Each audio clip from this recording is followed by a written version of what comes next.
नमस्कार।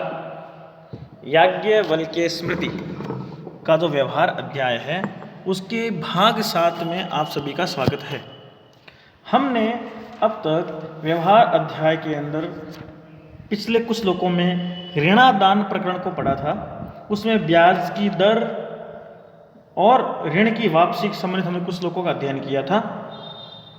आज हम ऋण दिलवाने में जाति का विचार, ऋण दिलवाने में राजा का अंश, ऋण न लौटाने पर जाति के अनुसार कार्य, इन सब पर चर्चा करेंगे। महर्षि याज्ञवल्क्य स्मृति ने जो याज्ञवल्क्य स्मृति का जो उन्होंने निर्माण किया उसके अंदर 3 अध्याय हैं। उसका जो व्यवहार अध्याय है उस व्यवहार अध्याय में 25 प्रकरण हैं।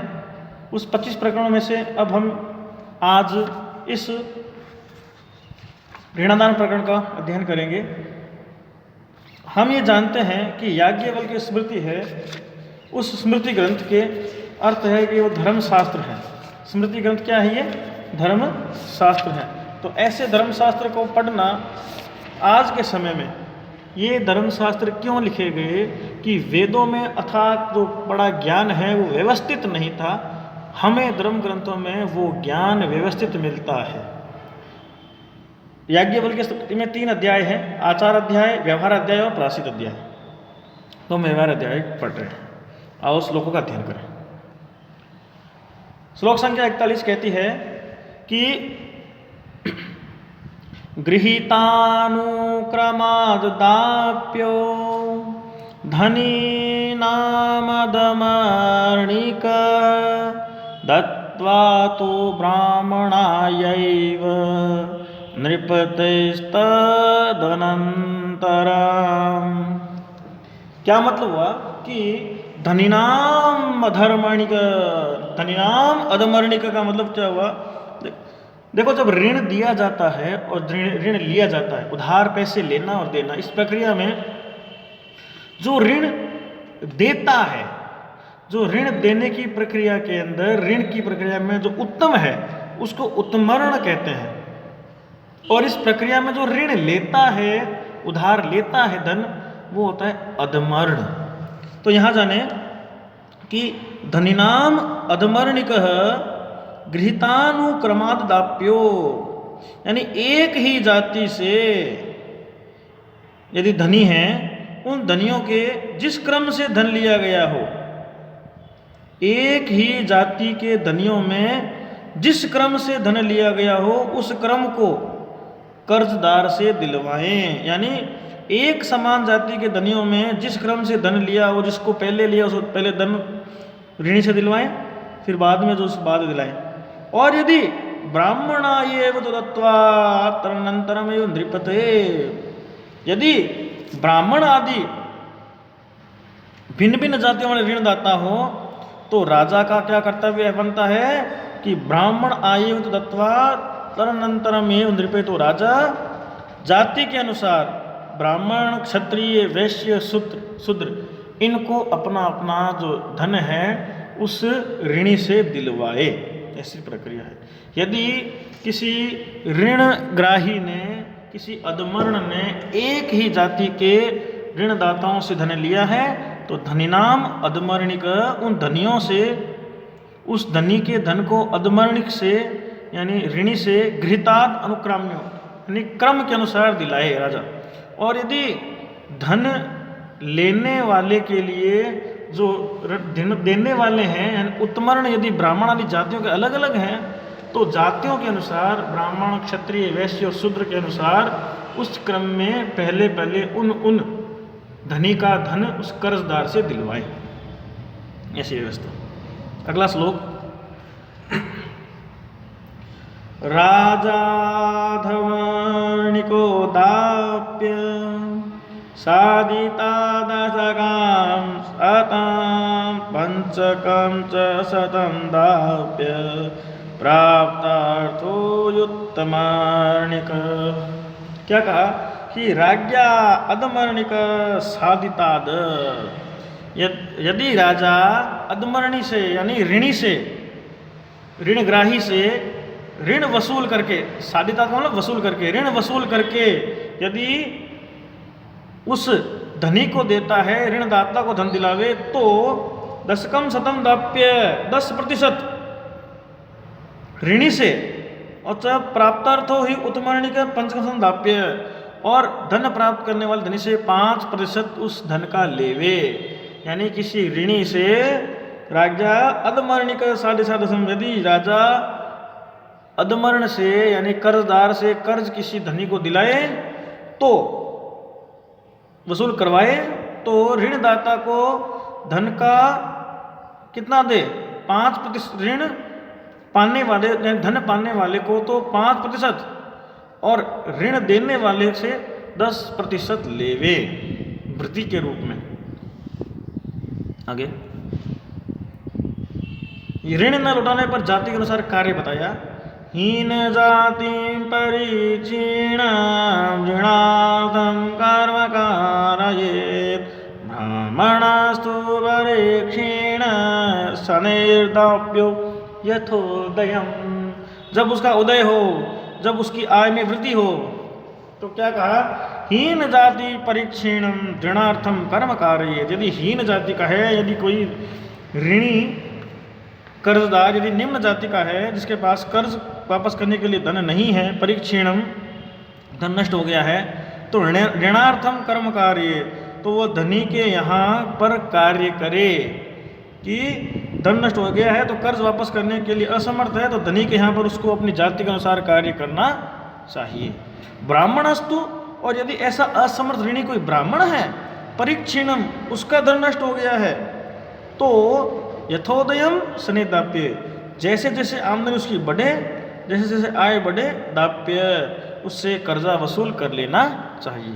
यानी ब्राह्मण यदि ऐसा कोई व्यक्ति है तो उसे घर के कार्य, यहाँ पर धनी के कार्य नहीं करना चाहिए, ऐसी व्यवस्था दी याज्ञवल्क्य के स्मृति में। आगे ब्याज न लगने की स्थिति क्या है, कि कब ब्याज नहीं लगता। दीयमाना न गृह्णाति प्रयुक्तं यस्वकं धनं मध्यस्थस्थापितं चेच्छाद्वर्धते न ततः परम। नहीं बढ़ता है, क्या नहीं बढ़ता है, कि धन का ब्याज नहीं बढ़ता है। यह प्रयुक्तम स्वकम धनम, धनी यदि ब्याज के लिए गए यानी ऋण दिए गए धन को ऋणी द्वारा वापस लौटाए जाने पर ग्रहण नहीं करता। यह प्रयुक्तम, जो प्रयोग में दिए गए स्वकम धनम, अपने स्वयं के धन को, दीयमानम न गृह्णाति, यदि वापस देने पर भी नहीं ग्रहण करता है। यानी यदि कोई ब्याज के लोभ से धनी उसे वापस अपने दिए गए धन को वापस नहीं लेता है, तो क्या होना चाहिए, उस धन को मध्यस्थापितम चेत, उस धन को मध्यस्थ के पास जमा कराएं, ततः परम न वर्धते, उसके बाद उस पर ब्याज नहीं लगता। यह प्रयुक्तम सकम धनम दीयमानम न गृह्णाति, यानी कोई धन का मालिक ब्याज के लिए ऋणी को ऋण देता है, वापस लौटाए जाने पर यदि ब्याज के लोभ से वापस धन नहीं लेता है, दीयमानम न गृह्णाति, तो वापस धन देने पर भी नहीं ग्रहण करता है कि भाई मेरे का इसका ब्याज आता रहे, तो मध्यस्थ स्थापितम चेत, तो वह धन मध्यस्थ के पास जमा करवा देना चाहिए। तथा परम न वर्धते, उसके बाद उसे ब्याज नहीं लगता। परम उसके बाद न वर्धते, उसमें वृद्धि नहीं होती, ब्याज नहीं लगता। आगे यदि ऋणी की मृत्यु हो तो ऋण का कौन चुकाए, ये बताएगा। अविभक्तै कुटुम्बार्थे यदृणं तु कृतं भवेत् दद्युस्तरेक्थिन प्रेते प्रोषिते वा कुटुम्बिनी। अविभक्ते, अविभाजित या संयुक्त परिवार के द्वारा, कुटुम्बिनी कुटुम्बार्थे, कुटुम्बार्थ के लिए, यानी कुटुंब के पालन के लिए, परिवार के संपूर्ण पालन के लिए, यदि कुटुम्बिनी, यदि कुटुंब के किसी सदस्य के द्वारा यदृणं तु कृतं, कोई ऋण लिया गया है, यानी संयुक्त परिवार में संपूर्ण परिवार के द्वारा किसी एक सदस्य द्वारा परिवार के पालन पोषण के लिए जो ऋण लिया गया है, तद प्रेते, यदि उस व्यक्ति की मृत्यु हो जाने पर, प्रेते यानी मृत्यु उसके मर जाने पर, प्रोषिते या परदेश चले जाने पर, प्रोसेस का मतलब परदेश चले जाने पर, रिक्त न वादद्यु जो रिक्ति है उस परिवार के जो उत्तराधिकारी हैं वे उस कुटुंबिनी दद्यु परिवार के सदस्य का जो ऋण है वो चुकाएं। कुटुंबिनी ने, परिवार के सदस्य ने जो ऋण लिया है, यदि वो ऋण परिवार के पालन पोषण के लिए लिया गया है और यदि वो कुटुंबिनी यानी ऋण लेने वाला प्रेते यदि मर जाए या प्रोसिते विदेश प्रदेश चला जाए तो रिक्थि न उसके उत्तराधिकारी वा दद्यु वे उस धन को लौटाएं, चुकाएं। आगे, ऐसा धन जो न लौटाया जाए वो कौन सा है? न योषित पति पुत्राभ्यां न पुत्रेण कृतं पिता दद्यात् ऋते कुटुम्बार्थान् न पतिश्री कृतं तथा। क्या कहा? पति योषित न पुत्रेण कृतं पिता न तथा स्त्री कृतं पति कुटुम्बार्थात् ऋते न दद्यात्। क्या अर्थ हुआ?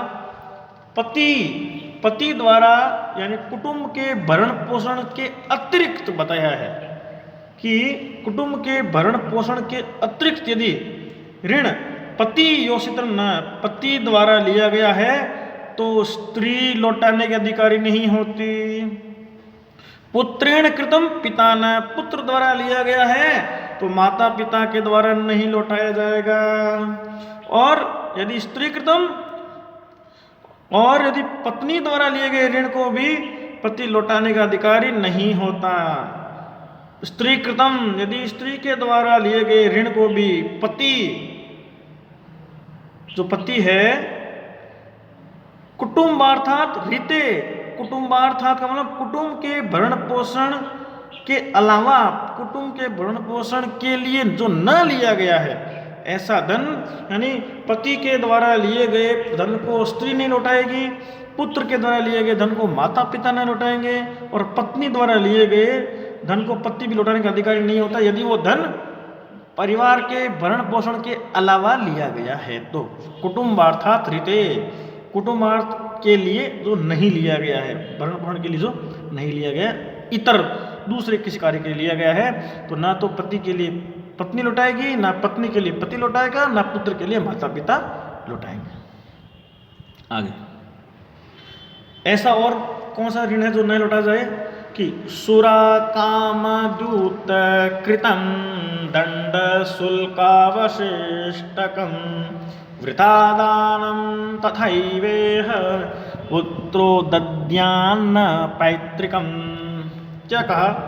सुरा काम द्यूत कृतम, सुरापान शराबपान, काम और सुरापान वाला यानी शराब पीना, द्यूत कृतम और जुआ खेलने के लिए ऐसा धन लिया गया है। दंड शुल्कावशिष्टकम यानी दंड और शुल्क की निधि का जो अवशिष्ट भाग है, किसी पर कोई चीज का दंड लगा हुआ है या कोई शुल्क का भाग कोई बाकी है तो ऐसा। और वृथादानम, वृथादान का मतलब धूर्त या बंदी या किसी कारागार का कोई धन है, ऐसे प्रतिज्ञात या कथित धन को पैतृकम तथैव पुत्रो न दद्यात्, ऐसे इन पिता द्वारा लिए गए ऋणों को पुत्रो न दद्यात्, पुत्र से ऋणों को नहीं चुकावे। सुरा काम द्यूत कृतम, सुरापान और जुआ खेलने के लिए लिए गए ऋण को, दंड शुल्कावशिष्टकम दंड और शुल्क की निधि के अवशिष्ट भाग को, वृथादानम और वृथादान यानी कि धूर्त और बंदी इस प्रकरण के लिए गए धन को, ऐसे लिए गए ऋण को, ऐसे पैतृक ऋण को, तथे वे है पुत्रो न दद्यात्, ऐसे पुत्रों को नहीं देना चाहिए, वो पुत्र ऐसे चुकाने नहीं हैं, उन पुत्रों को ऐसा ऋण चुकाना नहीं है। आगे, स्त्रियों द्वारा कोई ऋण लिया गया है तो उसमें क्या व्यवस्था दी है याज्ञवल्क्य जी ने कि गोप शौंडिक शैलूस रजक व्याध योषिताम ऋणम दद्यात् पतिस्तेषां यस्मात् वृते तदाश्रया।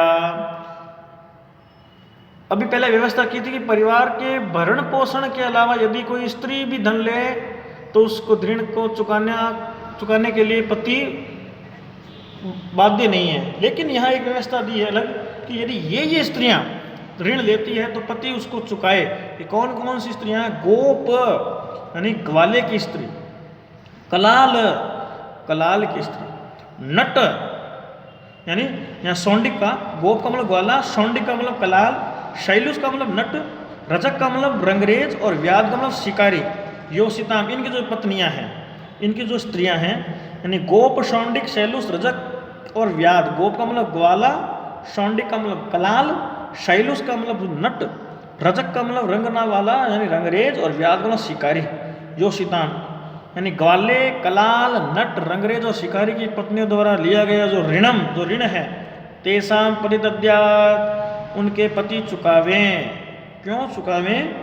यस्मात् वृत्ति तदाश्रया, क्योंकि उनके जीवन की वृत्ति है, उनकी जो कमाई है स्त्रियों के अधीन होती है, इन स्त्रियों के अधीन होती है, क्योंकि ये स्त्रियां अपने पति को उस कार्य में सहायता ही करती है, क्योंकि इनकी जीवन वृत्ति इन पत्नियों के आश्रित होती है। अतः याज्ञवल्क्य जी ने इन स्त्रियों द्वारा लिए गए कर्ज को इनके पति द्वारा चुकाए जाने का निर्देश दिया है।